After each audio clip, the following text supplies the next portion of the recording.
The spark that lit the fire there are moments in history when everything changes in a single heartbeat. This was one of them. The ISV Righteous drifted along the trade route near Council territory, its hull pockmarked from near collisions with debris.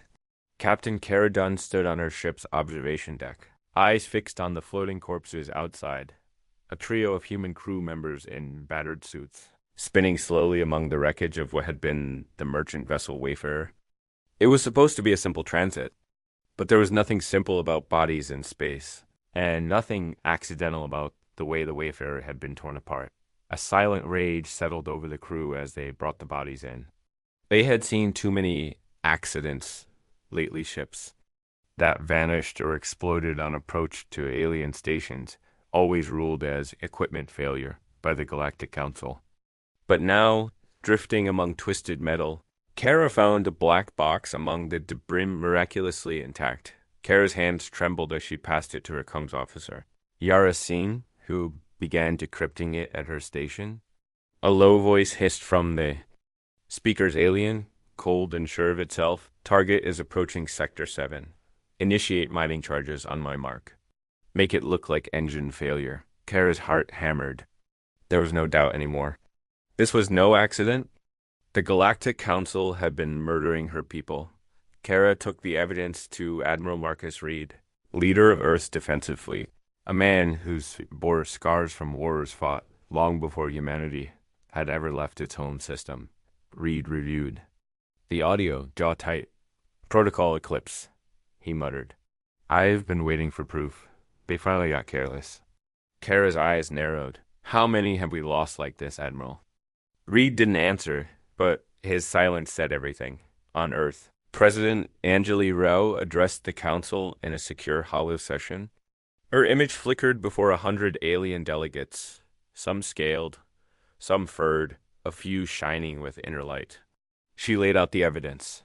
Sabotage, murder, betrayal.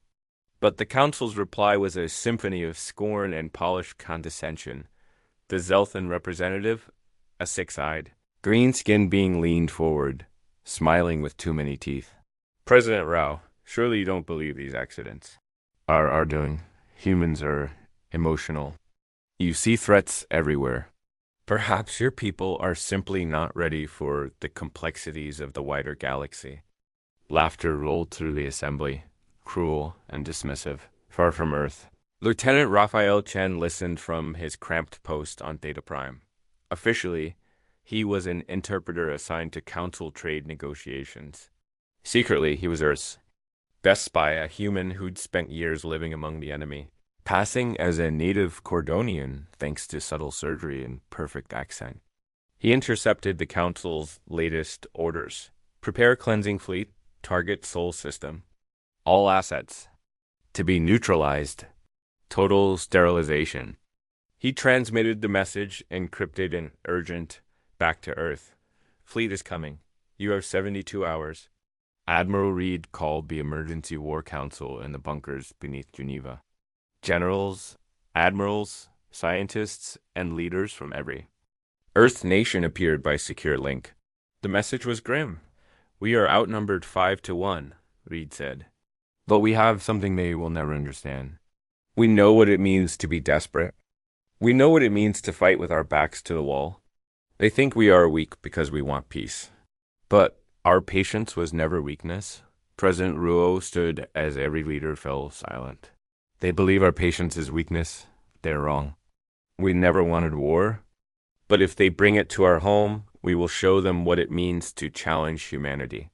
Across Earth and Luna, red alerts sounded. Families rushed to shelters, while volunteers flooded recruitment centers. On every colony and outpost, engineers, armed railguns and missiles, loading ancient orbital batteries no one thought they'd ever use again. In the science complex under the Siberian ice. Dr. Imani Ez watched her computer model flicker with new data. Her quantum ghost ship's vessels built with stealth and shadow technology, invisible to council sensors, were operational. She sent a secure message to Admiral Reed. Shadow Fleet is ready. Await orders. On the ISV Righteous, Kara gathered her bridge crew. We have always been explorers. But when forced to, we become defenders, and when the line is crossed, we become something even our enemies fear. Her XO, Rohan Patel, checked his displays. Multiple enemy ships gathering. At the edge of the system, Captain. All council signatures. Kara nodded. Sound general quarters. Get the righteous ready for war. As the council fleet massed, the galaxy watched, expecting a quick and brutal end for the upstart humans. No one had any idea what was truly coming because in that silent moment, under the threat of annihilation, the human spirit ignited and a fire began to spread. Asterisk Earth's last warning, the countdown had started. On every world in the solar system, screens flickered with urgent messages, evacuation orders, blackouts, and news tickers crawling with words that made people's blood run cold. Council fleet cited, stand by for defensive measures. On Mars, old railgun emplacements were uncovered and powered up for the first time in a generation. On Luna, underground bunkers filled with families and children, as if humanity's oldest instincts had returned overnight. In Geneva, President Angeli Rial stared at her reflection, trying to see in her own eyes the same steel she heard in her voice. This isn't just about Earth. This is about what it means to be human curious, stubborn, hopeful, relentless. They fear us not for our weapons, but for our will. In the command center beneath the Ural Mountains, Admiral Marcus Reed checked tactical overlays. Council fleet entering Neptune orbit. 200 ships, all heavy cruisers, no diplomatic vessels. His staff watched as sensor data streamed in alien engines lighting up the dark, and their weapons already primed. Across the ocean, on the carrier UHS Atlas, Captain Cara Dunn met with her bridge officers. This is it. We're outnumbered, outgunned, and on our own. But they don't know what it means to be desperate. Remember, we're not fighting for glory. We're fighting for survival.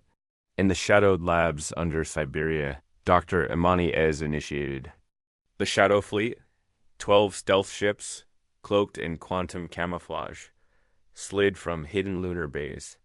Each one carried fusion torpedoes capable of splitting Council capital ships in half. The fleet commander, Susan Wells, spoke softly over the encrypted line. Let's make history.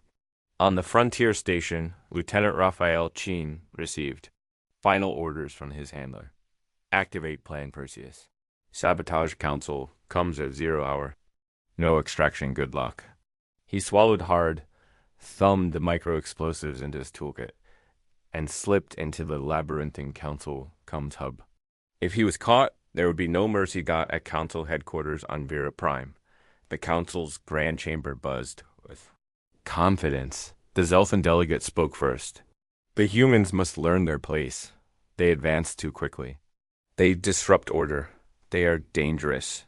The blue-furred alien ambassador flicked his tail. They are adaptable. That is their greatest threat. Their wars end quickly, but their peace lasts longer than anyone expects. The Council speaker, a crystalline entity, spoke with finality. It does not matter. Our fleet will end the human problem. Their technology is decades behind. We have seen their history. They always destroy themselves. As the fleet passed Saturn, Earth sent its final warning. A single clear message on every channel. Leave now. Any attack on humanity will be repaid 1,000-fold. We will not yield. We will not forget. The Council ships ignored the warning. Back on the ISV Righteous, Kara received new data from the Shadow Fleet. Phantom 1 to all units. Enemy fleet splitting into 3 divisions. They're coming from multiple angles. Kara's pulse hammered. That's what we wanted. Begin the dance. In low Earth orbit, humanity's ragtag fleet powered up. Only 47 ships, but each was crewed by soldiers who trained their whole lives for this moment. Marines checked their gear, pilots strapped into cockpits, and engineers double-checked systems that had never been tested in real battle. Across the command net, Admiral Reed's voice was calm. You are the best humanity has to offer. Do not let the Council dictate your future. Fight for your families, for your homes, for a right to exist among the stars. As the first wave of Council warships dropped out of warp above Earth, a ripple ran through the fleet. No one flinched. For the first time in 1,000 years, the Council was about to face a foe that did not fear death because they remembered what it was to live. The battle for Earth, the sky above Earth burned with light. Council ships arrived. In tight formations, their hulls shining with alien alloys, bristling with weapons. The Council expected a slaughter. Instead, they found chaos, a swarm of small, fast human ships moving unpredictably, striking and vanishing like ghosts. Dunn's ISV, Righteous, dodged a volley of plasma fire, her crew working with silent precision. "Focus fire on their command cruiser," she shouted. Her gunnery officer launched a barrage of railgun rounds that ripped through the shields of the massive alien vessel. The ship cracked open, venting atmosphere and bodies into space. In the shadow of the moon, Dr. Amani Ezzi's shadow fleet emerged. 12 invisible ships zipped through the Council lines, unleashing fusion torpedoes at point-blank range. The Council never saw them coming. 3 alien dreadnoughts vanished in white-hot explosions. On Mars, ground crews cheered as orbital railguns fired in sequence, punching holes in the Council's second wave. Admiral Reed's voice rang over the command net. "Target their supply ships. Cut off their reinforcements." The battle raged for hours. Human pilots used every trick in the book: kamikaze runs, feints, hacking enemy sensors, even asteroid slingshots to appear in places they shouldn't. The Council ships were slow to adapt. For every human vessel lost, 3 Council warships died. On the Council flagship, Admiral Morak realized too late that history was repeating itself. "They're not fighting by the rules," he snarled, as another explosion tore through his formation. We underestimated them. In the chaos, Raphael Chen slipped into the Council communications array and set his charges. He whispered a quick prayer, pressed the detonator, and vanished into the night. Council ship suddenly lost contact with each other, their chain of command collapsing. On Luna, Captain Susan Wells's Phantom led a flanking attack. Her ship appeared behind a Council battleship and fired a quantum-tipped torpedo at the engines. The ship disintegrated, scattering. Alien wreckage across the dark. Back on Earth, President Rowe coordinated civilian evacuations, directing aid to the wounded. "Every life matters. Hold the line. We are not alone." As the Council fleet reeled, retreat signals flashed across their battered ships, but Cara Dune gave no quarter. "Push them back. Make them remember this day." After 18 hours of brutal combat, the sky cleared. Only a handful of Council ships managed to escape, limping away with horror stories to tell. On Earth, the dead were honored, the wounded cared for. But something fundamental had changed. For the first time, the galaxy had seen what humanity could do when truly threatened, and the Council realized they'd unleashed something they could never control. The wrath of the survivors. The defeat of the Council fleet sent shockwaves through the galaxy. News spread quickly on every world. In every port, beings whispered the same question: how did the humans survive? How did they win? In Council chambers, panic reigned. The Zelthan ambassador raged. Their technology was supposed to be inferior. Their numbers too small. The alien ambassador trembled. "We made them desperate. We taught them to be monsters." The speaker's crystalline tones rang out. "Order. Order. We must regroup. Destroy the rest of their worlds before they recover." But the Council had already lost the initiative. Human operatives spread chaos across Council space. Infrastructure failed. Pirate attacks surged as Council defenses faltered. Their enemies, long held in check by Council authority, sensed weakness and struck. Admiral Marcus Reed addressed the United Earth Fleet. "We are no longer the hunted. We are the storm. The Council's time's over." Earth's Eliza outcast species, once scorned by the Council, rallied to the human banner. The Solari, a race of telepaths driven into hiding by Council purges, emerged with valuable intelligence. The Harkin, whose world was bombed for resisting Council trade laws, offered their warships in return for sanctuary. On Mars, Cara Dune met with Solari Ambassador Rael. "You saw what they tried to do to us," Rael said. "Now you see what we can do together." Everywhere the council tried to tighten its grip, resistance flared. Human advisors taught alien rebels how to outthink, outmaneuver, and outlast their oppressors. Where once the galaxy saw humans as curious newcomers, now they were legends, avatars of vengeance and hope, but it was not just war. Dr. Imani. Ez worked with alien scientists to build new medicines, share energy tech, and save millions from famine and disease. We are not here to conquer, she told her team. We are here to prove a better way. On the Council's homeworld, desperate leaders watched reports of their crumbling empire. This is impossible, the speaker whispered. We created these monsters ourselves. The price of betrayal had come due, and the bill was paid in full. A new dawn for the galaxy, it ended, as it had begun in a moment of silence. Then a rising chorus of hope. The Council surrendered unconditionally. Their leaders were tried for crimes against sentient life. Worlds once locked in fear found their voice and declared independence. In Geneva. President Rao stood before a sea of reporters. We did not ask for this war, but we finished it. The galaxy is free to choose its own destiny because we refused to bow. Admiral Reed saluted his fleet, many ships still scarred from battle. You made history. We lost many, but we gained a future. On Luna, Cara Dunn and her crew rebuilt the ISV, Righteous, this time with a plaque honoring the dead and a mural celebrating unity. The survivors of the first wave of attacks gathered every year, remembering those lost and vowing to keep the peace they fought for. On alien worlds, statues went up, not of human warriors, but of human teachers, healers, and friends.